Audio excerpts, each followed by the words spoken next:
Noticias. Traigo noticias. ¿Qué ocurre? Escuchadme todos. ¿Y qué pasa? El rey, don Amadeo, se marcha.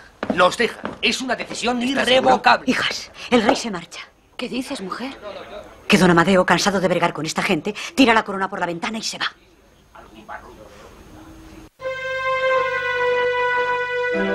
Incapaz de encontrar salidas para atajar los problemas que le han ido surgiendo, en los que para él han sido 2 largos años de reinado, el rey Amadeo I decide presentar su renuncia al trono de España. Eso sucede el 10 de febrero de 1873. Al día siguiente, Amadeo de Saboya abandona el Palacio Real. El fin de su efímero reinado supone el fracaso de la monarquía democrática instaurada por la Revolución del 68, la Gloriosa.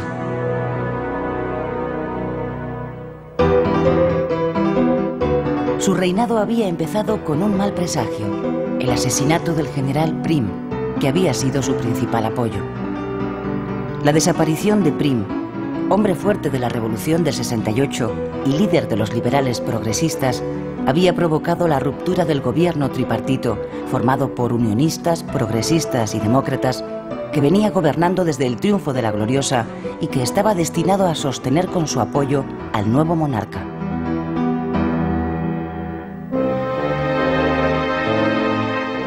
A su vez, el Partido Progresista, el eje de la coalición, se había escindido en 2 tendencias. Una moderada, el Partido Constitucional, que siguió a Sagasta, y otra más extremista, el Partido Radical, que siguió a Ruiz Zorrilla. La división y el enfrentamiento entre todos los partidos había sido la causa de que durante los 2 años de su reinado se celebraran 3 elecciones generales y se sucedieran 6 gobiernos, cada vez más débiles.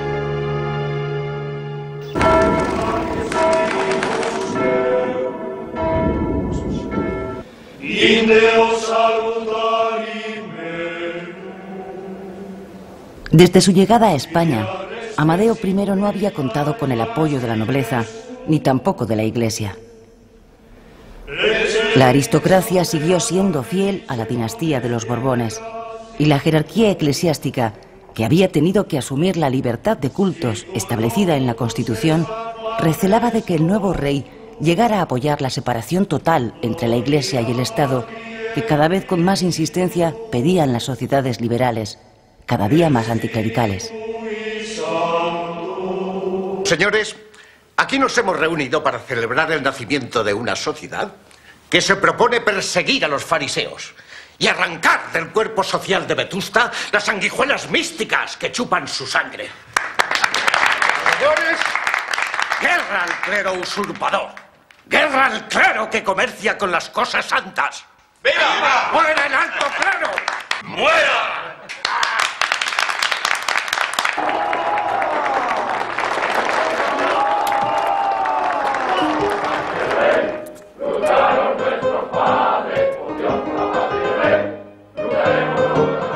El derrocamiento de los Borbones y la aceptación de la monarquía como forma de gobierno habían alentado las esperanzas de los carlistas, que aspiraban a derribar al monarca italiano para proclamar después como rey a su nuevo pretendiente, Carlos VII.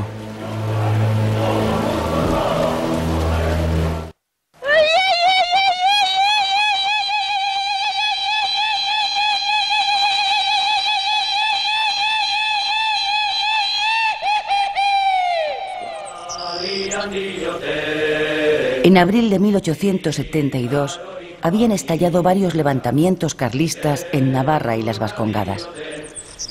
Hasta aquel momento habían existido 2 tendencias dentro del carlismo: los que aspiraban a llegar al poder desde la legalidad, mediante las elecciones, y los que apostaban por la insurrección armada. Fueron estos últimos los que acabaron imponiéndose. Elekzioak. Kristau maitea. Elekzioak. Baionetak! Baionetak eta baionetak! Eta ez besterik! Arazonen gakoa, ezpataren puntan dago!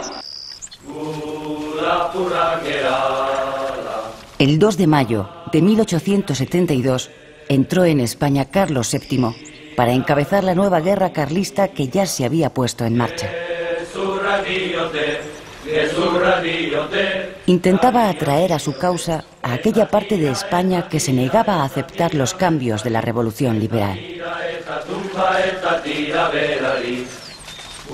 El pretendiente carlista prometía restaurar el orden perdido, devolver a la Iglesia su tradicional preeminencia y defender los fueros frente al centralismo de los liberales radicales.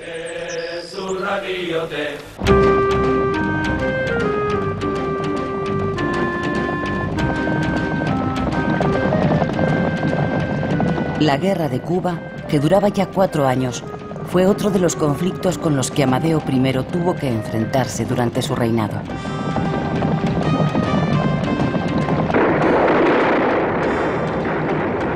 La guerra de guerrillas de los independentistas se había visto alentada por la incapacidad de los gobiernos de Amadeo, presionados por los oligarcas de la isla, para suprimir la esclavitud en la colonia.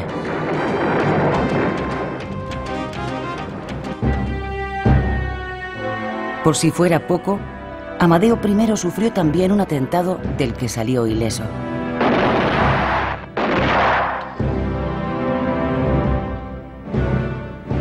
Por todas estas razones, cuando el 11 de febrero de 1873 abandona el Palacio Real para regresar a Italia, lo hace con alivio.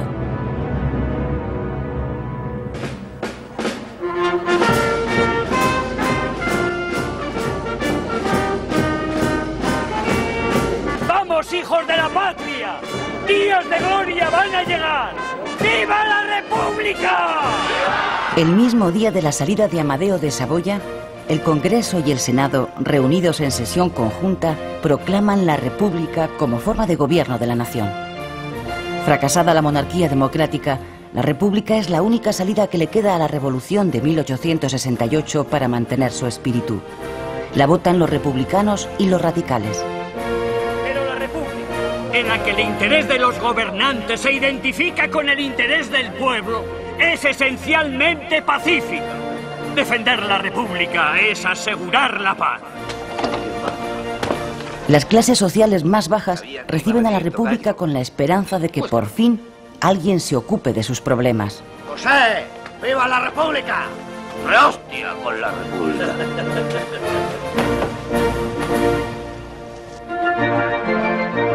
Las Cortes eligen al republicano Estanislao Figueras para presidir el primer gobierno de la República Unitaria. 4 meses más tarde, abandona el cargo. Las elecciones del 10 de mayo de 1873 dan la victoria a los republicanos federales. Las Cortes proclaman la República Federal y eligen al federalista moderado Pi y Margall como nuevo presidente. Los federales moderados intentan sacar adelante en el Congreso una nueva constitución que recoja la nueva forma de gobierno y que acabe con el Estado centralizado. En su proyecto, España había de quedar formada por 17 estados con amplia autonomía y se establecía la separación de Iglesia y Estado. En contra de este proyecto constitucional, se sitúan los federales intransigentes, partidarios de la República Cantonal, es decir, de la federación desde abajo, lograda mediante la insurrección y la unión voluntaria de territorios independientes.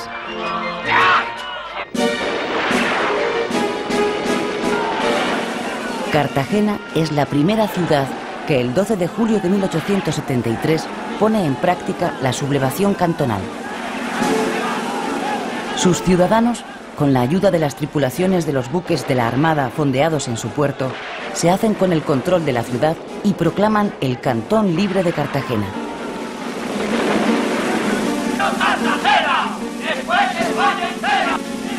En los días siguientes, las sublevaciones cantonales se extienden como un reguero de pólvora por todo el litoral mediterráneo y por Andalucía.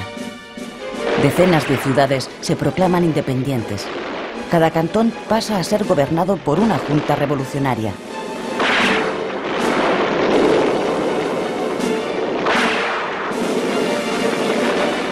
La insurrección cantonal provoca la caída de Pi y Margall a los 2 meses de su nombramiento.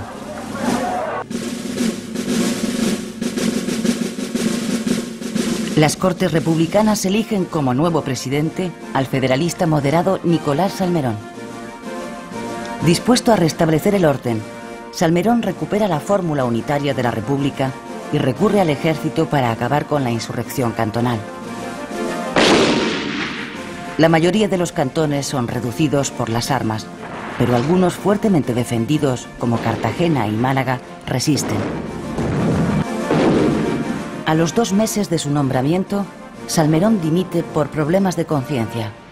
No quiere firmar las sentencias de muerte dictadas por tribunales militares contra algunos cantonalistas detenidos. Las Cortes eligen al 4º presidente de la República en 9 meses. El más votado es el moderado Emilio Castelar. Castelar decide primar el orden sobre la libertad. La República, cada vez más acosada por los problemas, se hace más conservadora. Con 3 frentes bélicos abiertos, el carlista, la guerra de Cuba y los cantones que aún resisten, Castelar se apoya en el ejército para intentar resolverlos. ¡Adelante por la República!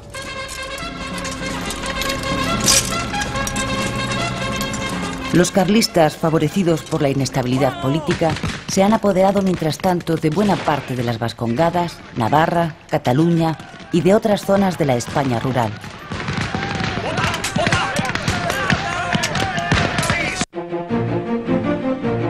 En enero de 1874, Castelar es derrotado en las Cortes en una moción de confianza. Ante la posibilidad de que la República volviera a caer en manos de los intransigentes y se radicalizara de nuevo, el capitán general de Madrid, Manuel Pavía, ordena la entrada de sus tropas en las Cortes y disuelve la Asamblea. Esta es la primera vez en todo el siglo XIX que un militar no da un golpe de Estado en nombre de un partido, aunque él pertenece al Partido Radical Progresista, sino en nombre del ejército. La acción de Pavía cuenta con el apoyo de buena parte de la clase política que había participado en la Gloriosa. Mientras tanto, el historiador y liberal centrista Antonio Cánovas, que no ha participado en la vida política de la Revolución, está preparando minuciosamente, como satirizan los humoristas de la época, la restauración de la monarquía borbónica en la persona del príncipe Alfonso, aplicando la táctica de esperar y ver.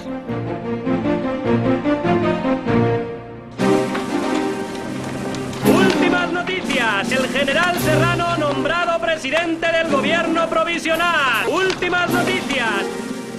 El nuevo gobierno, presidido por el general Serrano, acaba enseguida con el último foco de resistencia cantonalista, Cartagena.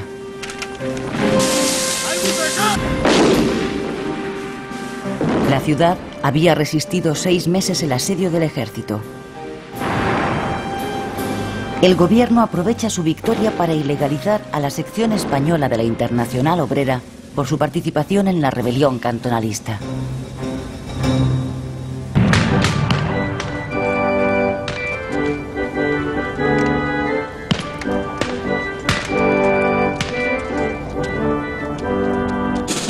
Los carlistas, que ya controlaban gran parte del territorio vasco-navarro, sobre todo las zonas rurales, deciden en enero de 1874 modificar su estrategia y apoderarse de las ciudades. Igual que hicieron en la Primera Guerra Carlista, empiezan con el asedio a Bilbao.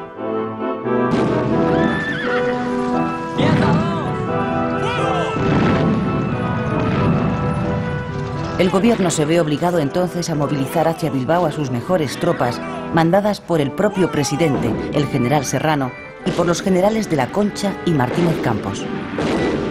El asedio carlista dura cerca de 3 meses, pero el 2 de mayo la ciudad de Bilbao es liberada.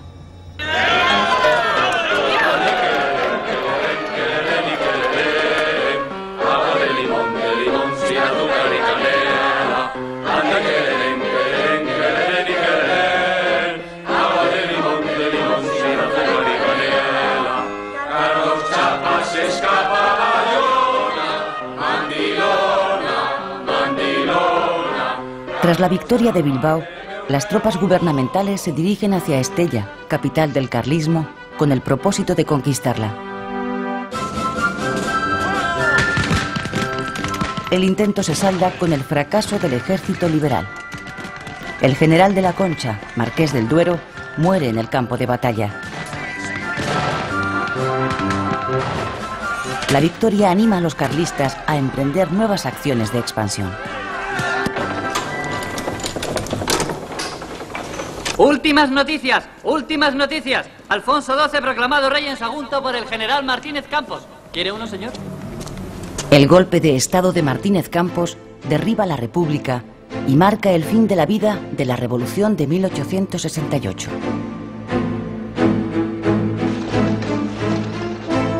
A pesar de su fracaso, la Gloriosa deja, sin embargo, en los españoles el pozo de un espíritu laico y progresista, el sueño de una sociedad más justa, democrática y soberana, en la que el ciudadano, en el ejercicio pleno de sus libertades, sea el eje de la sociedad civil.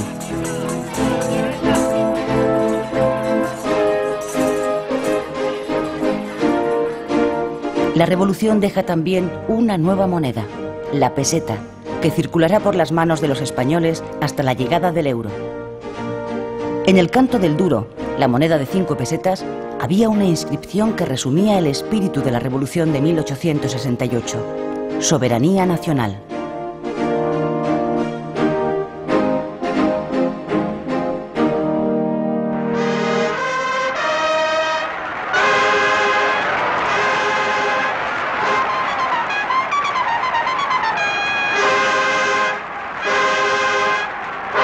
A mediados de enero de 1875, Alfonso XII hace su entrada oficial en Madrid. Apenas han transcurrido 2 semanas desde que triunfara en Sagunto, favorecido por la pasividad del ejército, el pronunciamiento del general Martínez Campos proclamándole rey. La acción de Martínez Campos contó con la desaprobación del líder de la causa alfonsina, Antonio Cánovas, contrario a que el rey fuera repuesto en el trono gracias a un golpe de Estado. Los españoles que le reciben esperan que el nuevo rey acabe con las 2 guerras que siguen abiertas y termine con la inestabilidad política que España lleva padeciendo desde la Revolución de 1868. La restauración de los Borbones en el trono, 6 años después de su expulsión, ha sido posible gracias al trabajo político de varios años que Cánovas ha realizado en favor de la causa alfonsina.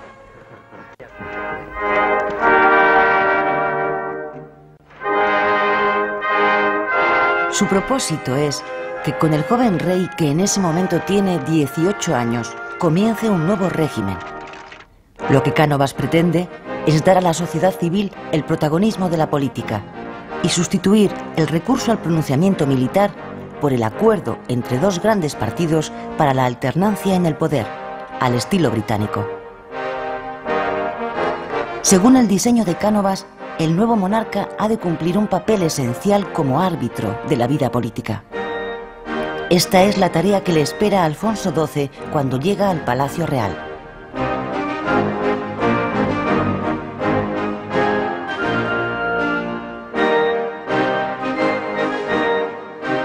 Un gobierno de transición presidido por Cánovas y formado por una coalición de derechistas moderados y alfonsinos designa en las Cortes una comisión de notables para que redacten una nueva constitución bajo la que puedan gobernar diferentes partidos. La nueva constitución, conocida como la de 1876 por ser este el año de su aprobación, es sobre todo conciliadora. Es una mezcla de la moderada de 1845 y la democrática de 1869. De una toma la soberanía compartida entre las Cortes y el rey. De la otra recoge la mayoría de sus derechos y libertades. Reconoce a la religión católica como la religión del Estado y al mismo tiempo tolera el culto a las demás religiones. Esta es hasta el momento la constitución más duradera de nuestra historia. Casi 50 años.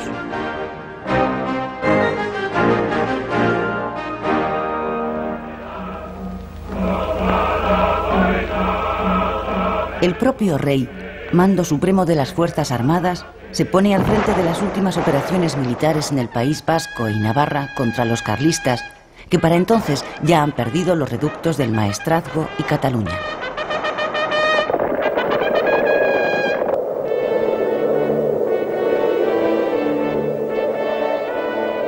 En febrero de 1876, los carlistas son derrotados de nuevo. Unos 15.000 de ellos, incluido su rey, Carlos de Borbón, emprenden el camino del exilio y marchan a Francia.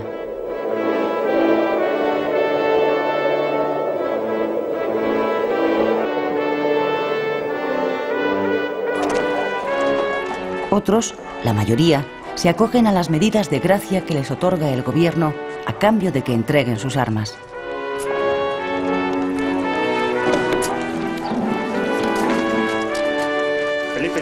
La derrota del carlismo es aprovechada por Cánovas para abolir definitivamente los fueros vascos y reforzar el modelo unitario y centralista del Estado.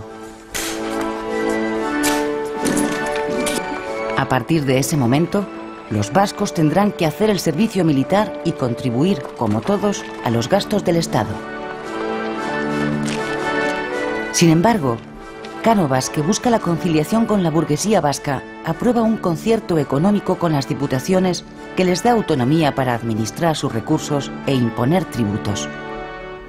De esta manera, las provincias vascongadas obtienen su autonomía fiscal.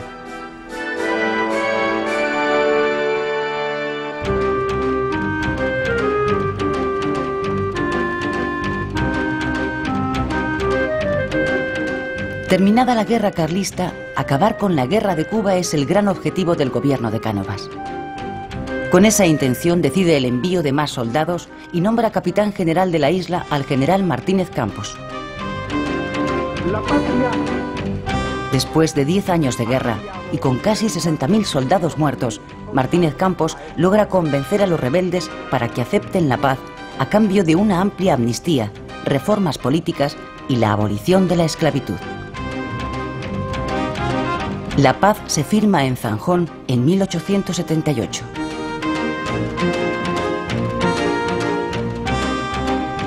El general cubano Antonio Maceo, que no acepta la paz, se va al exilio.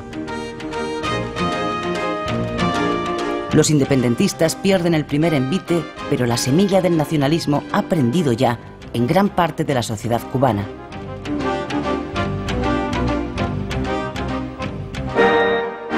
El sistema político montado por Cánovas está basado en el bipartidismo. Dos grandes partidos se alternan en el poder. Uno de centro-derecha, el Partido Conservador, liderado por Cánovas, que ha dejado el espacio de la derecha a los moderados, y otro de centro-izquierda, el Partido Liberal, dirigido por Sagasta, donde están gran parte de los progresistas de la Revolución y algunos republicanos como Castelar. El rey, según la Constitución, es el encargado de administrar el poder entre los partidos. Él es quien propone al partido de turno para formar gobierno. Si el partido llamado no tiene una mayoría suficiente en las Cortes, procede a disolverlas y a convocar elecciones con la seguridad de que obtendrá entonces una mayoría holgada. Nunca en todo el siglo XIX, desde que comenzó el sistema de elecciones, las perdió el partido que las convocaba. Son los gobiernos quienes hacen las elecciones y no las elecciones al gobierno. El ministro de la Gobernación, llamado popularmente el elector, es el encargado de cocinarlas a través de la red de gobernadores civiles del Estado. Pero basta ya, ¿vamos a ganar las elecciones, sí o no? Fuera miedo. Se gana. Claro, claro. Como usted me enseña, gobernador. Bien, primitivo. Muy bien. A su disposición. El último eslabón y el más decisivo de la presión que el gobierno ejerce sobre los electores son los caciques. Personas de gran influencia en su demarcación son los encargados de transmitir a una población mayoritariamente analfabeta, el 70% no sabe leer ni escribir, los deseos del gobierno de turno. La regla de oro aplicada por los caciques con su clientela electoral es: para los enemigos la ley, Para los amigos, el favor. Señor, márchate. Vete. Este cacique de Barbacana que anda amenazando al personal con partidas y matones para ganar las elecciones. Pero está listo porque aquí la gente no se deja amedrentar. El caciquismo se hace fuerte en la España rural, donde los pequeños propietarios dependen de los caciques para su relación con el Estado, y en las pequeñas ciudades, donde las clases medias viven gracias al trabajo en la administración. ¿Qué tal vais? Así. Este mastuerzo que no quita el ojo a la caja. Nada, voy a ver si me lo quito de encima. Servando ¿Están contentos los conservadores que no contigo, está en la lista. ¡Que no está! ¡Que sí que tiene que estar! Vamos, echa la papeleta y lárgate. ¿Cómo?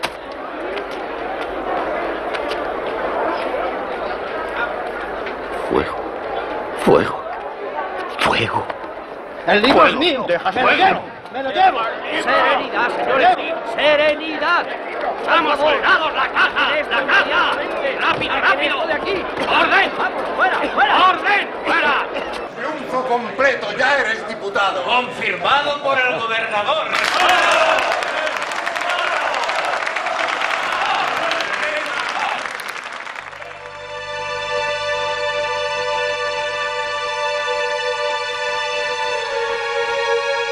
La ley de minas, aprobada por los liberales progresistas en 1869, que consistía de hecho en la desamortización del subsuelo español, puso en venta gran cantidad de minas propiedad de la corona que estaban mal explotadas por falta de medios. La liberalización del sector minero atrae hacia nuestro país a inversores extranjeros interesados en su explotación. Esta mina, la de Río Tinto, en Huelva, con 5.000 años de historia, explotada desde los Tartesos, rica en oro, plata y cobre, fue comprada en 1873 por una compañía inglesa por poco más de 22 millones de las antiguas pesetas, 132.000 euros. En el último tercio del siglo XIX, la minería se convierte en el sector más dinámico de la economía española. La extracción de cobre, plomo, zinc, mercurio y hierro que requiere la industria europea tira de la demanda de mano de obra y de la inversión en infraestructuras y nuevas tecnologías. Gran cantidad de campesinos abandonan el campo y se trasladan a las zonas mineras en busca de trabajo. En Río Tinto, la plantilla pasa de 1.000 a 10.000 mineros.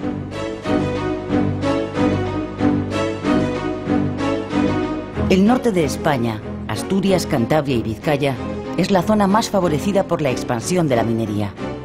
Aún se pueden apreciar en la costa de Vizcaya las heridas que ha dejado en el paisaje la extracción a cielo abierto del mineral de hierro, muy apreciado por la industria siderúrgica europea por su bajo contenido en fósforo, cualidad necesaria para la obtención de acero mediante los nuevos altos hornos.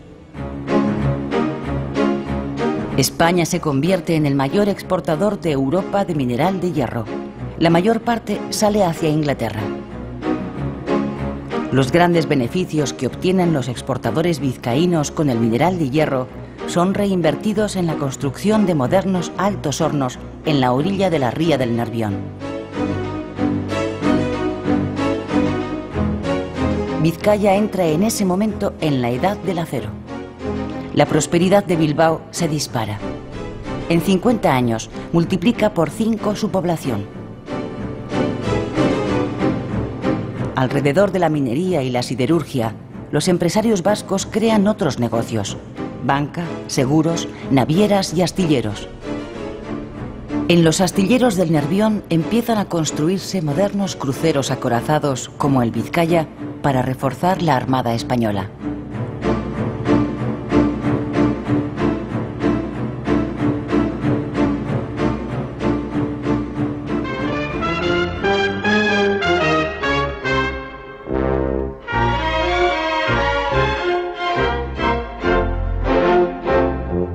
Cataluña, especialmente Barcelona, se convierte durante el último tercio del siglo XIX en el centro de mayor expansión industrial de todo el país. La producción de la industria textil, del algodón y la lana, que había comenzado a mecanizarse años atrás, crece ininterrumpidamente debido a la conquista del mercado nacional, gracias al ferrocarril y a las medidas proteccionistas que le deja el campo libre en las colonias. Cataluña experimenta una época de prosperidad como nunca había conocido. El pueblo la bautiza como la fiebre del oro. Barcelona se convierte en la capital económica de España. La humanidad es muy extraña. ¿Qué quiere decir? ¿A qué vienen estas fiebres? ¿Ayer por la libertad, hoy por el dinero? Si después todo queda como antes. No, no. Todo cambia. La humanidad necesita de estas fiebres para crecer. Yo era enemigo de que el dinero, en lugar de ir a la industria, fuese a la aventura del juego de la bolsa. Pero he comprendido que se necesitan sumas fabulosas para poner en marcha los inventos actuales. El desarrollo de la industria provoca una mayor demanda de mano de obra. La clase obrera, que aumenta sin parar, se nutre de campesinos que abandonan el campo y se establecen en barracones o chabolas en torno a las ciudades industriales y las zonas mineras. La ausencia de las más mínimas condiciones sanitarias en estos poblados, unida a la insuficiente alimentación y al hacinamiento, traen enfermedades y epidemias que se ceban en la población. En los años 80 del siglo XIX, la esperanza de vida de un español es, junto a la de Rusia, la más baja de Europa. 29 años. En Francia es de 43 años.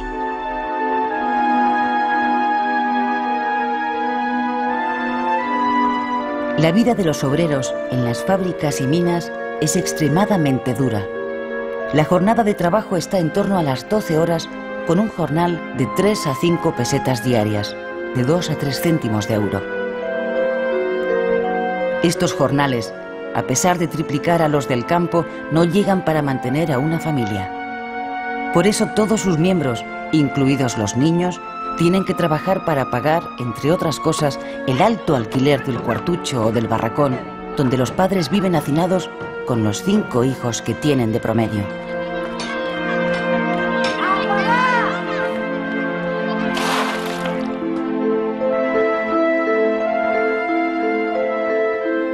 En el campo, donde sigue viviendo la mayor parte de la población, la vida es aún más dura.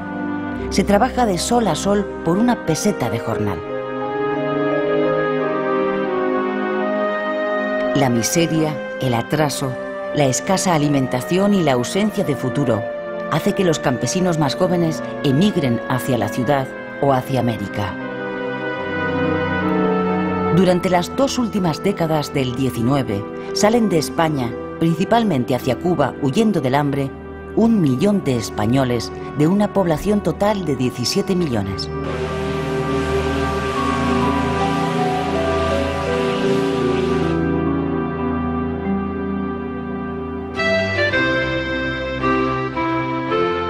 El 2 de mayo de 1879, en este salón de la Fonda Casa Labra de Madrid, se reúnen los 25 miembros fundadores del Partido Socialista Obrero Español.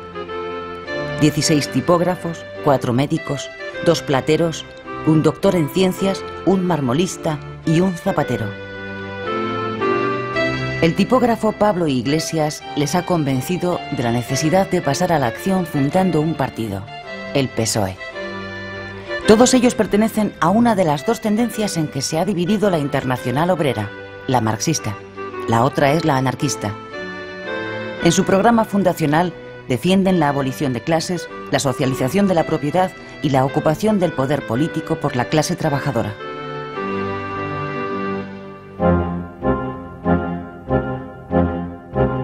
La liberalización política que lleva a cabo Sagasta durante su turno en el poder permite a los anarquistas, después de haber pasado varios años en la clandestinidad, celebrar en 1881 un congreso en Barcelona. En él adoptan el nombre de Federación de Trabajadores. Dentro del movimiento anarquista existen entonces 2 tendencias: la colectivista, partidaria de la acción sindical a través de una organización legal, y la revolucionaria, partidaria del sabotaje y de la acción directa. Sí, vamos. Hay que montar una vigilancia muy estrecha. Y si tenemos alguna sorpresa, pasar a la acción inmediatamente y sin contemplaciones. ¿Vamos? Vamos. Los anarquistas cuentan en 1882 con casi 60.000 afiliados. Cataluña, Zaragoza, Valencia y sobre todo las zonas rurales de Andalucía son los lugares donde mayor implantación tiene el anarquismo. Los jornaleros andaluces, ante su crítica situación y la ausencia de medidas sociales por parte de los gobiernos, se suman al anarquismo en busca de la única esperanza que les queda, la revolución libertaria. Los motines populares contra los propietarios de los cortijos empiezan a producirse. En medio de un clima de agitación creciente, en 1882 son asesinados en Andalucía 3 presuntos confidentes policiales. La Guardia Civil acusa del delito a una sociedad secreta anarquista, la Mano Negra. El proceso judicial contra la Mano Negra es el pretexto usado por el gobierno para desarticular las incipientes organizaciones anarquistas en España. Nunca se ha sabido quién estaba detrás de la Mano Negra.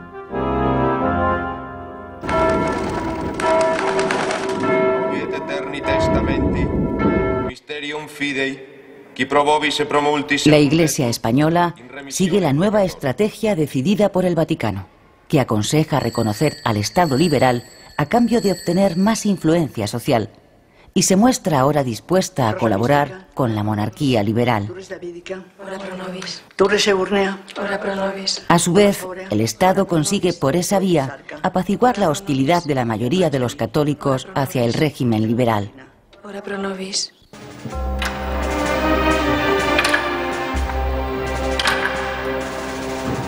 El liberalismo ha dejado de ser pecado y la Iglesia, con la benevolencia de los gobiernos, tanto conservadores como liberales, se dispone a catolizar de nuevo a España. Poco a poco, la Iglesia católica va impregnando a la burguesía liberal de su estricta moral y de su liturgia, hasta lograr recuperar el poder social perdido tras la Revolución Liberal de los años 30.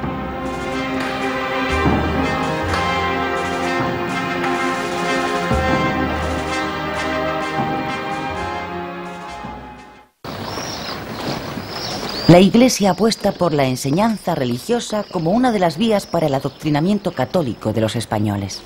Bienvenidos al Colegio de Jesús. ¡Vamos! ¡A formar! ¡Vamos, vamos! En poco tiempo, el país se puebla de órdenes religiosas, muchas de ellas venidas de otros países europeos, que abren colegios dedicados a impartir enseñanza primaria y secundaria, sobre todo a los hijos de la burguesía. ¡Caminen!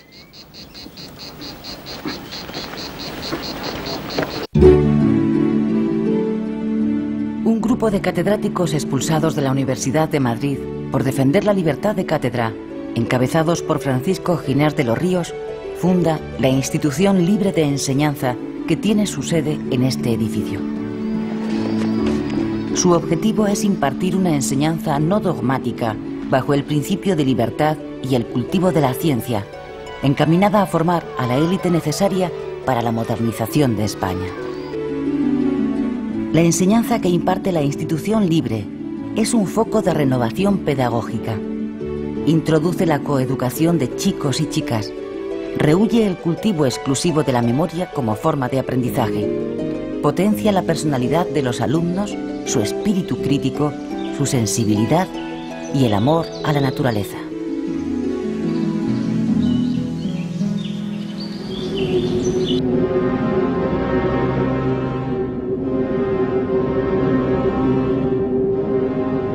El país entero se conmueve en noviembre de 1885 con la prematura muerte de Alfonso XII, víctima de la tuberculosis. Tiene 28 años. Deja 2 hijas pequeñas y un tercer hijo que aún no ha nacido. Su segunda mujer, María Cristina de Habsburgo, está embarazada de 3 meses.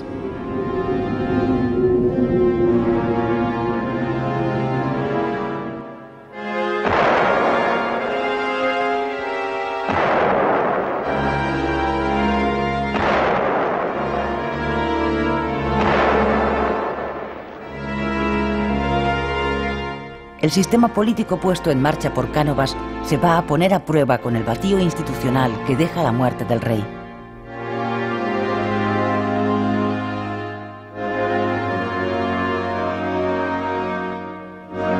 Cuando la viuda de Alfonso XII, María Cristina, jura ante las Cortes como reina regente de España, Cánovas y Sagasta, los líderes de los dos grandes partidos, han sellado ya un pacto de defensa del régimen.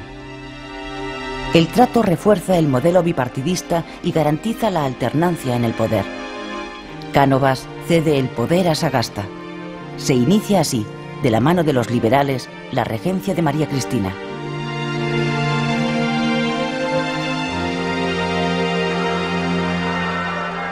A los 6 meses de la muerte de su padre, en mayo de 1886, nace en el Palacio Real de Madrid Alfonso XIII, el hijo póstumo de Alfonso XII. El recién nacido es rey desde el mismo momento de llegar al mundo, aunque será su madre María Cristina quien reine en su nombre hasta su mayoría de edad.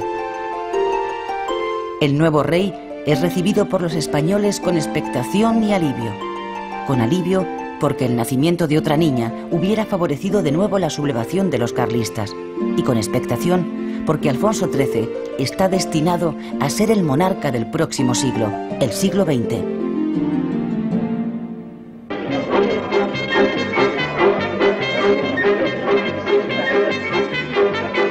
Barcelona, que se ha convertido en la capital económica del país, se dispone en 1888 a abrir las puertas de la primera exposición universal que se organiza en España. Les aseguro que en todo el país no se habla más que de lo que va a ser la Exposición Universal. Van a venir la Reina Madre, don Alfonso XIII, Sagasta... Y hay que ver lo que se ha construido. Alamedas, palacetes, grandes hoteles... Además del Gran Hotel Internacional, que fue construido en el tiempo récord de 55 días y del que solo nos ha quedado esta foto, existen otros edificios y monumentos construidos para la exposición que aún se pueden contemplar en Barcelona.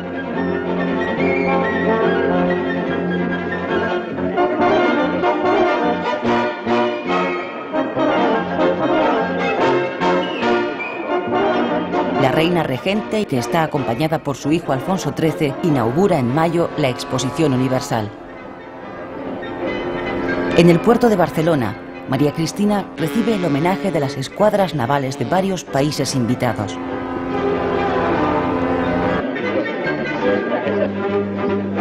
Barcelona, que en 1888 tiene 500.000 de habitantes, recibe durante la exposición 2 millones de visitantes.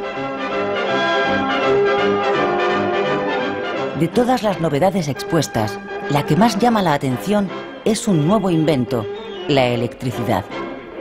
Estas grandes farolas eléctricas del nuevo estilo modernista son las encargadas de mostrar a los fascinados visitantes el nuevo avance científico que habrá de impulsar la segunda revolución industrial.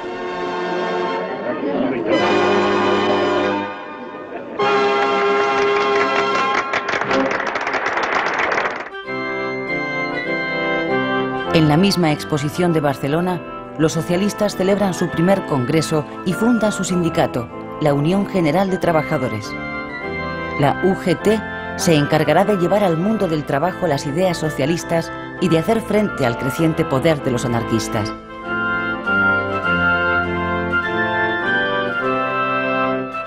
En 1890, los socialistas celebran por primera vez el 1 de mayo.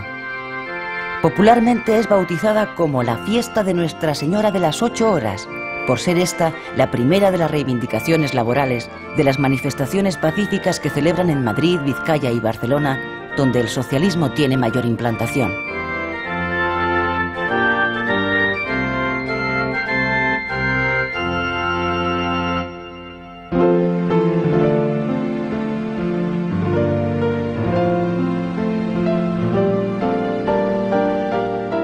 Cuando España entra en la última década del siglo XIX, nuestro régimen político está ya a la altura de los países avanzados de Europa. Con el Partido Liberal de Sagasta se han hecho realidad las aspiraciones de la Revolución Democrática del 68. Sufragio universal masculino, libertad de expresión en la prensa y en la universidad, libertad para asociarse y juicios con jurado.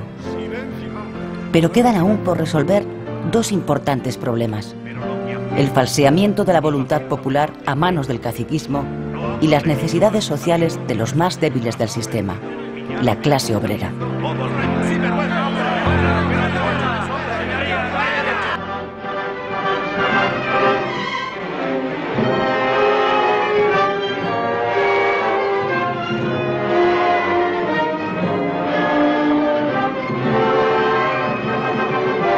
Barcelona, 1893. Como cada año, la temporada de ópera en el Liceo se abre en noviembre. El año que está a punto de terminar ha sido especialmente trágico para los barceloneses. 14 bombas han estallado en la ciudad.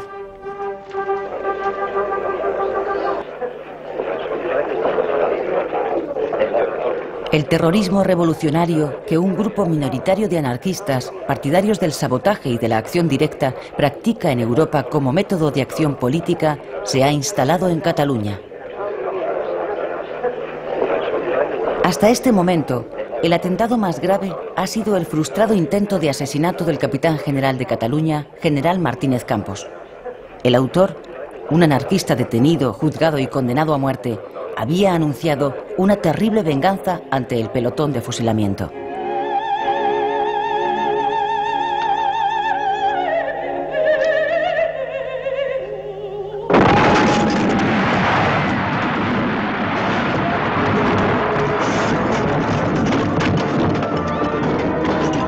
...22 muertos y decenas de heridos.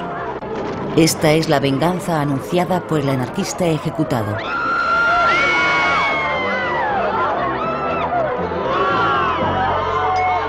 A partir de este momento, Barcelona es sometida a una espiral de violencia que acabará extendiéndose a toda España y que a lo largo de los años se cobrará la vida de varios jefes de gobierno.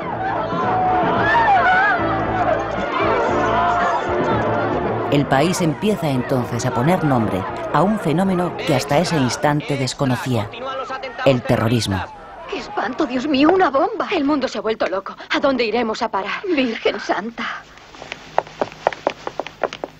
¡Extra! ¡Extra! ¡Continúan los atentados terroristas! ¡Extra!